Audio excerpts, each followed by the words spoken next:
Hola, hola, muy buenos días para todos mis estudiantes y padres de familia del grado quinto. Eh, Como ustedes ya saben, soy la docente Daniela Peláez, docente de español. Y el día de hoy vengo por acá nuevamente a explicarles la guía número 2 de lengua castellana de este primer periodo. Entonces espero pues que estén muy atentos para que puedan desarrollar una muy buena guía. Les recuerdo que en este periodo apenas son 2 guías, entonces para que no dejen hacerlo todo para lo último, tienen buen tiempo. Y recuerden que aquí tienen mi número de celular para que se comuniquen conmigo cuando tengan alguna duda, alguna dificultad, necesiten una asesoría, una explicación, se pueden comunicar conmigo. La guía pasada, entonces, como ya les había dicho, era una guía de repaso. Vamos a mirar entonces, acá en esta parte ustedes tienen como una realimentación. Algunos presentaron dificultades en este punto del taller, entonces para que miren cómo era que se resolvía. Los temas que vamos a trabajar en esta guía son los signos de puntuación y las categorías gramaticales. Bueno, les recuerdo que deben realizar también la exploración de conocimientos, que es una actividad que ustedes deben solucionar, pero esa no tiene calificación en sí de si se la sacan buena o mala, pero sí les voy a tener en cuenta que la realicen. Entonces pasamos a las explicaciones. Está lo que es la explicación de los signos de puntuación, que son indispensables utilizarlos en los diferentes escritos y cuando leemos, porque eso le da como sentido a lo que estamos diciendo para que las otras personas puedan entendernos también y nosotros mismos entender la propia lectura. Entonces vamos a ver en este caso, por ejemplo, el punto. Sabemos que hay 3 clases de puntos. Está el punto seguido, el punto aparte y el punto final, ¿cierto? Y que el punto sirve para marcar como el final en una frase, y que hay que tomar un descanso un poco más larguito que cuando es una coma. Entonces ahí está pues para que ustedes lo lean y sepan muy bien. Esto ya también es como parte de un repaso porque esto lo vimos el año pasado. La coma también la vimos y sirve para indicar una pequeña pausa en la lectura y eso ayuda a uno a descansar cuando uno lee y a comprender mejor lo que está leyendo, y esa pausa es más corta que la del punto. Entonces esta coma se utiliza para separar elementos de una enumeración. Recuerden que hablamos de enumeración cuando yo estoy diciendo varias cosas que pertenecen como a un mismo grupo. Entonces si yo digo colores, y digo amarillo, azul, rojo, ahí estoy enumerando varios colores. O si yo digo fui a comprar algunas cosas para el mercado como lechuga, verduras, plátanos, etcétera, y van separadas por coma. Esas son enumeraciones. También se utilizan para encerrar aclaraciones, es decir, cuando yo digo, por ejemplo, entonces, o esto quiere decir que, es porque ya dije algo y lo voy a aclarar. Entonces eso lo pongo entre comas. Bueno, indica la elipsis de un verbo. Esto quiere decir que cuando yo ya dije el verbo, para no volverlo a repetir de pronto más adelantico, lo único que hago es utilizar la coma. Y antes y después de expresiones como sin embargo, sin duda y no obstante.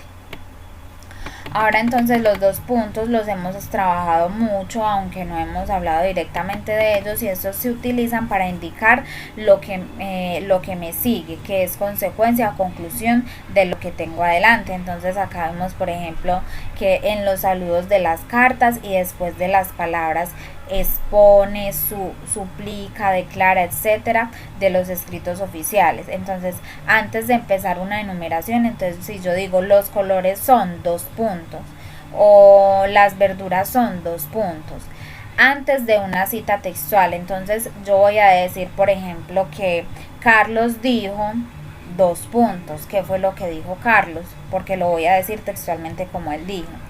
En los diálogos, detrás de los verbos dijo, pregunto, contesto y sus sinónimos.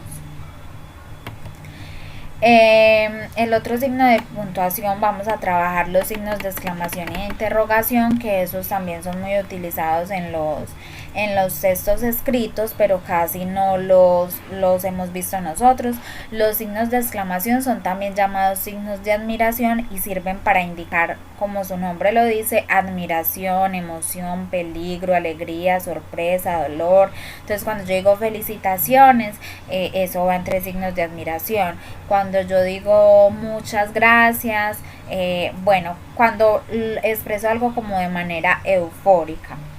El signo que va al comienzo lleva el punto hacia arriba, que es este, y el que va hacia abajo, y el que va al final lleva el punto hacia abajo, y siempre deben ir los dos signos. Al leer estas oraciones se les debe dar una entonación especial, es como de emoción. Bueno, y los signos de interrogación son los signos que se usan cuando hacemos preguntas. Siempre que vamos a preguntar se utilizan los signos de interrogación. El signo que va al comienzo también lleva el punto arriba y el que va al final lleva el punto abajo.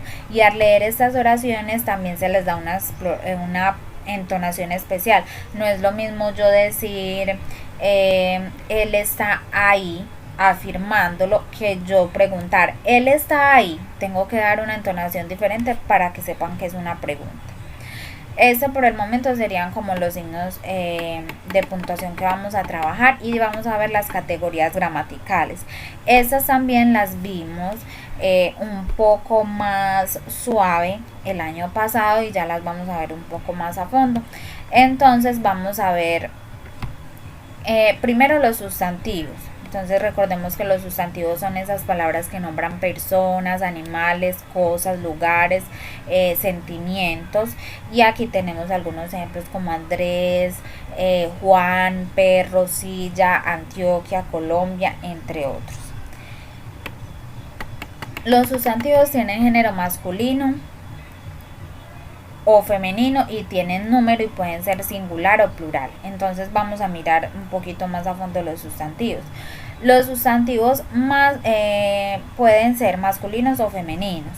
El sustantivo masculino aplica a los sustantivos o nombres que designan varones y animales machos, por ejemplo, hombre, niño, hijo, escritor, león. Además se aplica a nombres que llevan adelante el artículo masculino el o los.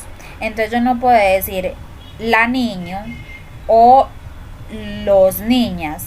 Yo tengo que decir el niño y los árboles, es decir, que el artículo me debe concordar con el género del sustantivo. Entonces en los femeninos ya sabemos que son los que hablan como de mujeres o animales hembras, y que entonces si yo digo la niña y las montañas, yo no puedo decir la niño o los montañas. Tiene que haber una concordancia. También hay un número, ya nosotros sabemos que es el singular y el plural, y también debe haber concordancia entre eso. Entonces el singular es el que se refiere a un solo ser o a un solo objeto, por ejemplo flor, cara y feliz. Y los plurales son los que se relacionan o hablan de varias cosas, como ya no es flor sino flores, ya no es cara sino caras, y ya no es lápiz sino lápices. Esos serían los plurales. Vamos a ver entonces también los artículos. Son los que normalmente están adelante de los sustantivos, porque los sustantivos no aparecen solos, sino que van acompañados de un artículo. Entonces no decimos el helado solamente, sino el helado, un helado, los helados. Estas palabras que van adelante del sustantivo son los artículos. Estas palabras que van adelante de los sustantivos se llaman artículos y sirven para anunciar la presencia de un sustantivo. Estos artículos se pueden clasificar en determinados o indeterminados, y los artículos determinados son los que acompañan a sustantivos que nombran personas, animales o cosas que ya conocemos. Entonces si yo digo el carnicero es porque ya lo conozco, si yo digo las amigas es porque la conozco, la cama, el avión. Pero los indeterminados son aquellos que nombran personas, animales o cosas que yo no conozco. Entonces, por ejemplo, un carnicero puede ser cualquier carnicero, mientras que si yo digo el carnicero es porque lo conozco. Lo mismo unas amigas, pueden ser cualquier amiga, pero si yo digo las amigas es porque las conozco. Entonces acá vamos a ver un ejemplo más a fondo. Dice, pásame el lapicero que está en la mesa. Él es un artículo determinado porque le estoy diciendo cuál es el lapicero que me va a pasar, lo conozco. Pero si yo digo pásame un lapicero, entonces un es un artículo indeterminado porque no estoy diciendo cuál lapicero, sino que me puede pasar cualquiera, es decir, que yo no lo conozco. Entonces miremos que los artículos son determinados e indeterminados y también pueden ser masculinos, femeninos y plurales. Entonces miremos acá. Los artículos determinados en singular, masculino es él y femenino es la. Y en plural, masculino son los y femenino las. Los indeterminados en singular es un y en masculino un y femenino una. Y los indeterminados en plural es masculino unos y femenino unas. Pero también hay unas formas contractas de estos artículos. Cuando yo tengo dos palabras juntas que voy a decir a él o de él, no los digo por separado, sino que los uno. Entonces acá vemos que hay una preposición a y el artículo él, ya no voy a decir a él sino al. Entonces yo no digo voy al colegio sino voy al colegio. Y yo no digo de él sino que yo digo vengo del colegio. Aclaración, las contracciones se crean cuando delante del artículo se encuentran las preposiciones a o de, entonces no se puede decir voy a el colegio y tampoco vengo de el colegio. La otra categoría son los pronombres personales, que son palabras que sirven para nombrar a las personas, los animales o las cosas sin utilizar sustantivos. Entonces esos pronombres pueden ser de primera, segunda o tercera persona. Los pronombres de primera persona nombran a las personas, a la persona o personas que hablan. Por ejemplo, yo, nosotras, me o nos. Somos los que estamos hablando en este momento. Yo soy la primera persona. Los pronombres de segunda persona nombran a la persona o personas que escuchan. Por ejemplo, tú, ustedes, te. O sea que ustedes en este momento que me están escuchando son segunda persona. Tú, ustedes y te. Y segunda persona. Ahora vamos a mirar la tercera persona. Los nombres de tercera persona nombran a las personas o el objeto que no es ni quien habla, o sea que no soy yo, ni quien escucha, o sea que no son ustedes, sino que es de una persona que estamos hablando. Entonces, si yo les digo a ustedes que el rector es muy amable, él sería la tercera persona porque estoy hablando, yo les estoy contando a ustedes algo de él. Entonces puede ser él, ella, ellos, ellas, los, las o les. Listo. La otra entonces serían los verbos. Este tema está un poco largo porque igual también tenemos más tiempo, pero está muy fácil y en cualquier momento me pueden preguntar pues cualquier duda. Entonces los verbos son las palabras que expresan acciones. Esas palabras que expresan acciones son verbos. Por ejemplo, en la oración Don Sapo viajó a Buenos Aires, la palabra viajó es un verbo y es la acción que está haciendo Don Sapo, en este caso que es el sustantivo. Entonces cada verbo tiene diferentes formas. Por ejemplo, viajó, viajaba, viajará. Son formas del verbo viajar. El conjunto de todas las formas de un verbo en su conjunción. Conjugar un verbo consiste en decir ordenadamente todas sus formas. Entonces miremos las formas verbales que hay. Entonces las formas verbales pueden ser simples o compuestas. Las formas verbales simples son las que constan de una sola palabra. Por ejemplo, viajaba, prometió y regresar. Y las compuestas son las que constan de dos palabras. Una forma, por ejemplo, compuesta tiene Miremos, por ejemplo, la forma compuesta del verbo haber y el participio del verbo que se conjuga. Entonces, por ejemplo, ha viajado, había viajado, habría prohibido. Entonces, por lo general va conjugado el verbo haber. ¿Listo? La forma verbal que usamos para nombrar el verbo es el infinitivo. Por ejemplo, viajar, querer, prohibir. Los verbos en infinitivo terminan en ar, er o ir. Para los verbos también hay unos accidentes gramaticales, y es, por ejemplo, que todas las formas verbales tienen un número parecido a los sustantivos y parecido a los artículos. Pueden estar estas formas verbales en singular o en plural. Entonces, en singular es una sola persona y en plural son más de dos o más personas. Entonces, yo puedo decir en un verbo jugó, pero también puedo decir jugaremos o jugamos. También las formas verbales tienen persona, es decir, pueden estar en primera, segunda o tercera persona. Como ya les había dicho, la primera persona es la que habla, entonces yo digo jugué.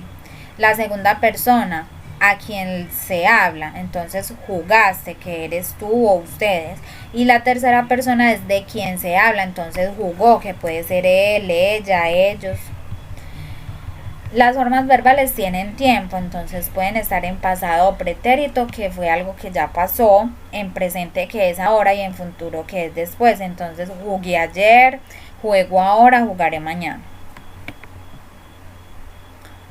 Y la última categoría que vamos a ver son los adverbios. Estas palabras expresan circunstancias de lugar, tiempo, modo y de cantidad. Por ejemplo, el laberinto estaba lejos. Lejos es un adverbio, me está diciendo que estaba lejos. Es de lugar. La victoria llegará pronto. Oyó búfido cerca.